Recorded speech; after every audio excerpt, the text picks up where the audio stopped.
ఈ చిన్నపిల్లకి super powers ఉంటాయి. ఈ పాప రాళ్ళు ముట్టుకోగానే రాళ్ళు కాస్త బంగారం లాగా మారిపోతాయి. అలాగే ఈ పాపకి పవర్స్ ఉన్నాయని ఎవరికి చెప్పినా నమ్మరు. అప్పుడు బంగారం లాగా మార్చిన రాళ్లను ఎదురుగా వచ్చిన వ్యక్తికి ఇస్తుంది. కానీ ఇది ఇతడు ఆడుకునే బొమ్మ అనుకుని పక్కకు పాడేసి వెళ్లిపోతాడు. అప్పుడు ఈ పాప బాధపడుతూ ఉంటుంది. అక్కడి నుండి వెళ్లి కింద కూర్చుంటుంది. ఇంతలో చిన్న పాపను చూసి అక్కడ భిక్షాటన చేసే మహిళ తన దగ్గర ఉన్న ఆహారాన్ని ఇస్తుంది. ఈ చిన్న పాప ఆహారాన్ని తింటూ ఉండగా తన దగ్గర ఉన్న డబ్బులను కూడా ఇస్తుంది. అప్పుడు ఈ చిన్న పాప ఎందుకు నువ్వు భిక్షాటన చేస్తున్నావని అడుగుతుంది. దీంతో ఈ మహిళ తన భర్త మోసం చేశాడని అందుకే భిక్షాటన చేస్తున్నానని చెప్తుంది. అప్పుడు ఈవిడ మంచితనం చూసి ఈ పాప ఈ అమ్మాయి దగ్గర ఉన్న పాత్ర ముట్టుకుంటుంది. దీంతో ఇది వెంటనే బంగారంలా మారిపోతుంది. బంగారు పాత్రను చూసి మహిళ షాక్ అవుతుంది. వెంటనే దీన్ని అమ్ముదామని ఇద్దరూ కలిసి బంగారు షాప్ కి వెళ్తారు. అప్పుడు బంగారం షాప్ లో ఉన్న అమ్మాయి ముష్టి వాళ్లకు లోపలికి ప్రవేశం లేదు అంటుంది.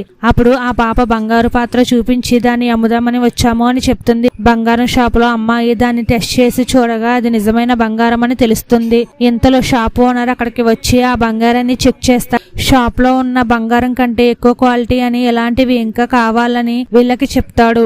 అలాగే ఈ పాత్ర నమ్మితే 50 లక్షలు ఇస్తానని చెప్తాడు. దీంతో ఈవిడ తన కష్టాలు తీరిపోయాయని ఆనందిస్తుంది. ఈమె ఆనందంగా బయటికి వచ్చేసరికి ఆ చిన్న పాప వెళ్ళిపోతుంది. ఇలాంటి వీడియోల కోసం మన ఛానల్ ని లైక్ చేసి సబ్స్క్రైబ్ చేసుకోండి.